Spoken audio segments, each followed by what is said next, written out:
You can learn how to spot all of these errors and, of course, don't believe a stupid thing that a person is saying to you. Because people most of the time have to protect themselves, so they are more sensible to negative stimulus than the positive ones. They might be in an authority position, but this doesn't mean that they are really smart or they really know what they are talking about. Hello guys, welcome to my channel. My name is Cornelia and I usually do videos about subjects that interest me, and they are usually within the realm of lifestyle, how to become better, how to have a happy life. And at the same time, because I work within talent acquisition, I do some videos about the recruitment world, how to find a job, how to apply for jobs, what to say, not to say in the interviews, and how to respond to different interview questions, etc. Today's topic is critical thinking, and I choose two subjects within this domain, which are cognitive biases and fallacies.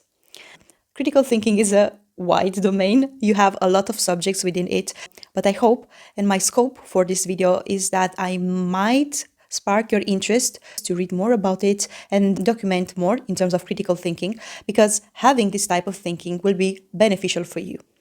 Why? Why is that? Because this will make you help taking better decisions for you. The second one is that you can find errors in others' argumentation of a different subjects. So you can learn how to spot all of these errors and, of course, don't believe a stupid thing that a person is saying to you. The third reason is that you can spot errors in the way of your thinking. So you can understand why you have these holes in your arguments or why you have these errors in the way that you think about different subjects. It can help you become better at giving arguments in a discussion or just giving arguments for yourself when you have to take a decision. And another reason why I think that having a critical thinking is important is that it can help you make decisions faster. I know everyone knows that we have a lot of things to do within our daily life, within our daily routine. So we really don't have time to try to figure it out, because we don't have the time, all the time in the world, to listen to all of the arguments and then compare them and take the decisions that we think will be the best.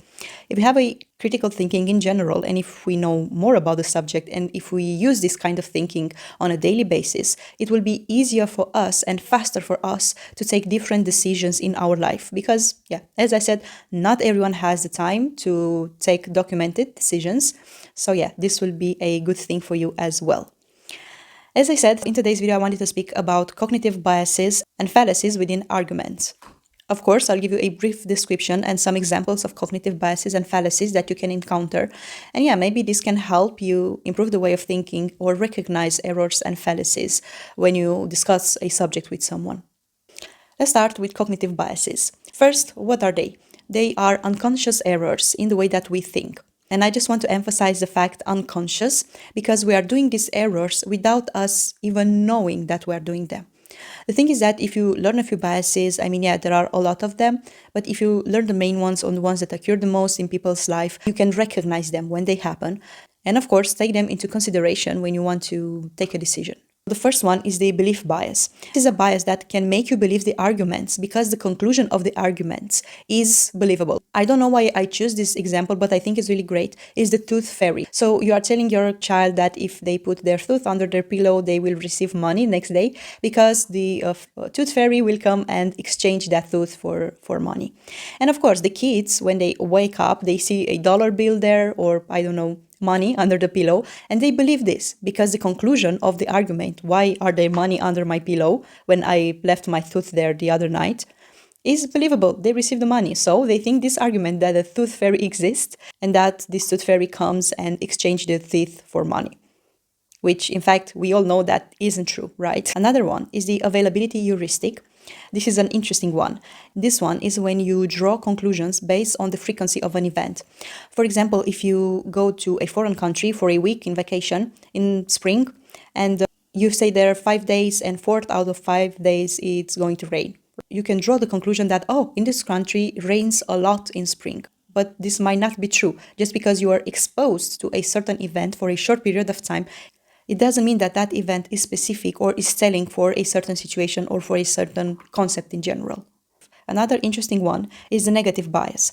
This is our tendency to pay attention to negative things, not the positive ones. And a lot of people explain these biases and why it occurs, because people most of the time have to protect themselves. So they are more sensible to negative stimulus than the positive ones, because they will be able to protect better if they can understand what are the things that may harm them or make them feel distressed. For example, if you went to a holiday and it was so and so, you really didn't have fun, but it was okay. So yeah, it wasn't a bad holiday after all, but yeah, it wasn't really the best one. You will remember that holiday as being awful. Why? Because we have more sensibility to negative and things that made us feel awful, just because we just want to know them better and avoid them in the future. In-group bias is another interesting one, where we see people that are within our group in a positive light in comparison with people that are from other groups. And we can see this everywhere. For example, if you played sports, if you played football or basketball, volleyball, any kind of team sport, you always saw your team and the people from your team better or have better skills at that sport in comparison with the people from the other team or from the team that you had to compete in a sport event. This is true. And this is because we want to align with people that are great. If we are already aligned with a certain kind of people, we want to believe that they are better than the others, just because we want to be associated with great people in general. Another bias is the obedience to authority. And this is something that happens frequently to everyone. I bet it does.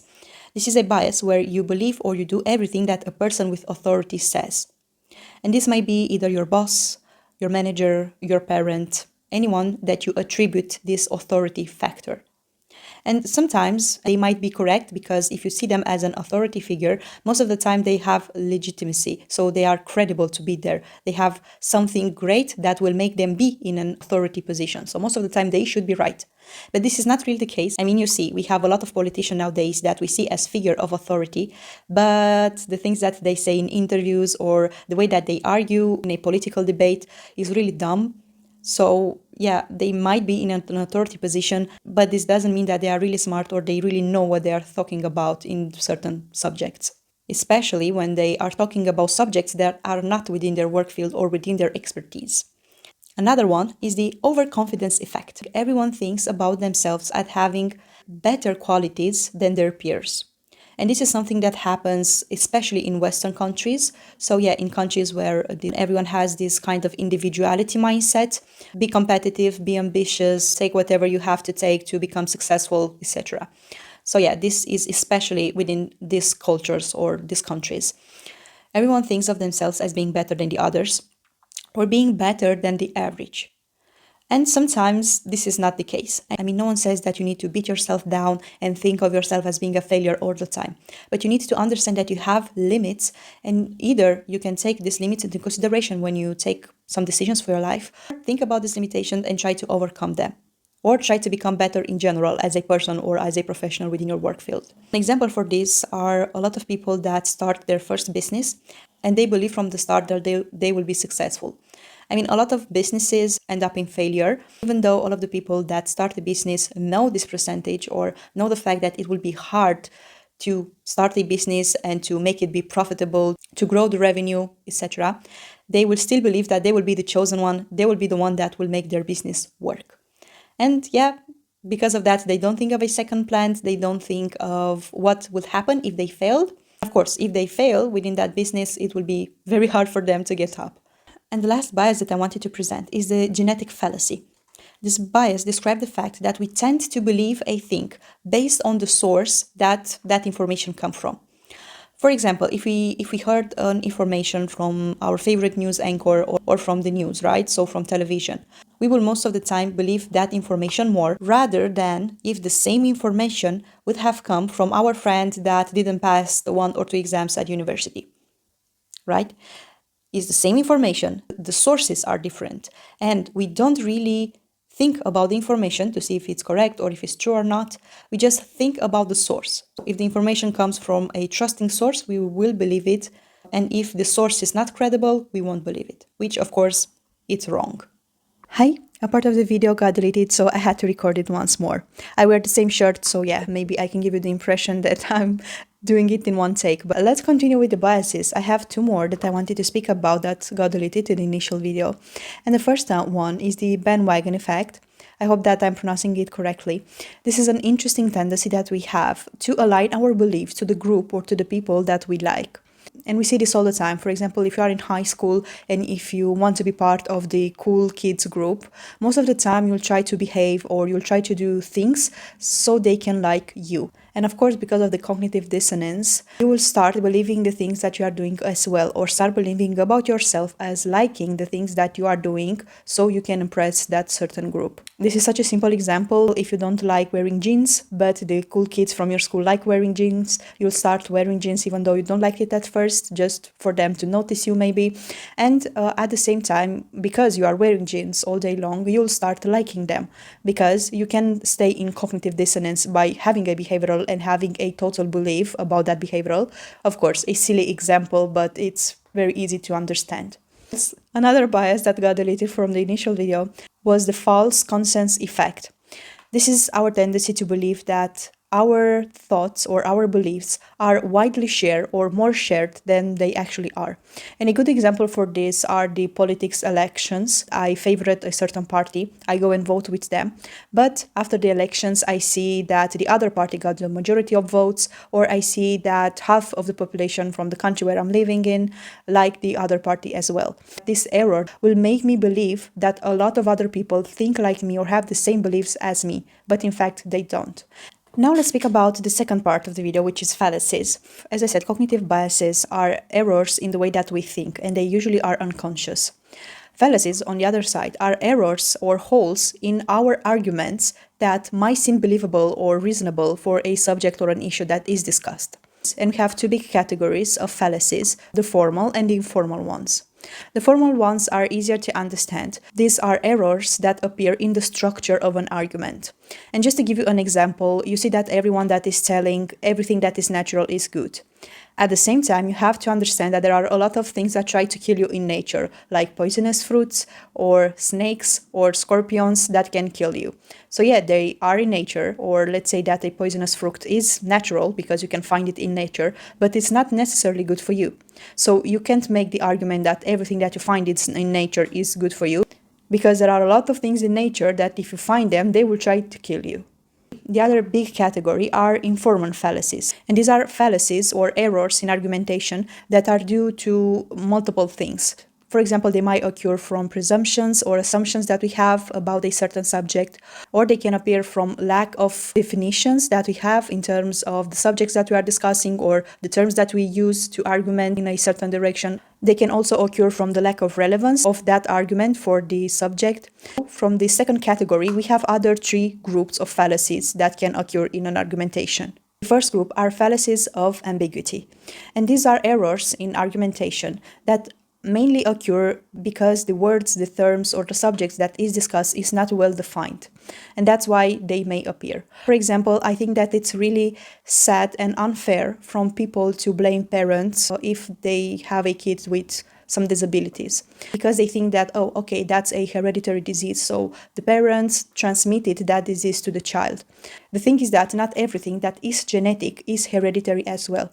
Hereditary means that is transmitted from grandparents, grandparents, parents, etc. to the child. Genetic means everything that might be related to genes or to the genome of the person. People don't really understand the term hereditary and genetic, and they use them as having the same definition or being synonyms, but they are really not. The third category of informal fallacies are those errors that are due to lack of relevance to the subjects that are discussed. And here we have a classification as well, and I'll try to give an example for each of them. The first one here will be the attack to the person characteristics, so the person that has an argument, not to the argument itself. We see this a lot in social problems, for example, in terms of abortion. A lot of women are telling that men shouldn't express their opinion about it because they don't bear children. So yeah, they don't have a child in their months for 8 months, and they don't go through the stress or to the distress or having an abortion, which might sound correct, but this is not a valid argument.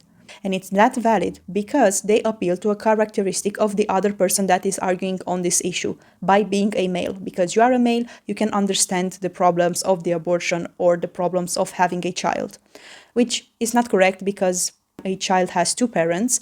And yeah, maybe the mother will be most of the time the most involved one in the life of a child, but at the same time, it has two parents, and there are a lot of cases when the fathers are the primary care given to that child.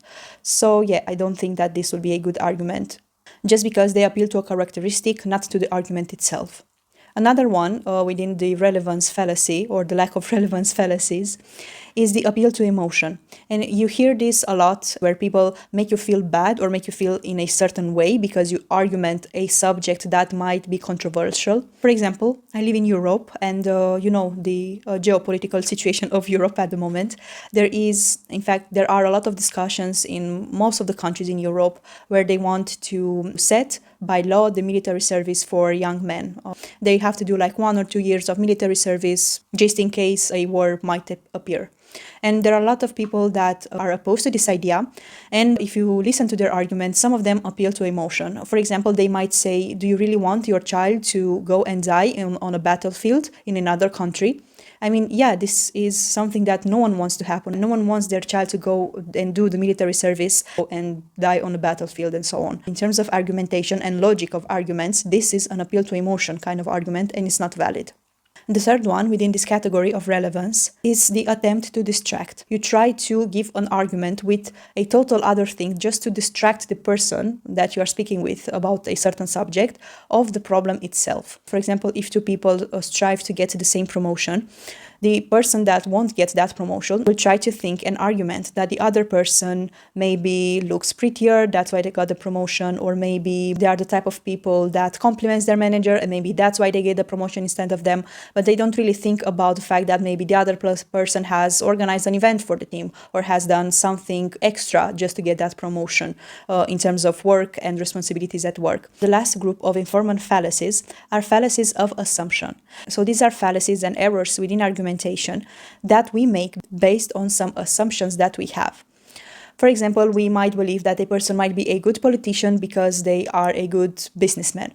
A businessman and a politician might have similar skills, or one might have transferable skills that can transfer to the other domain. But just because a person is good in a domain, it doesn't mean that they will be good in other domain as well.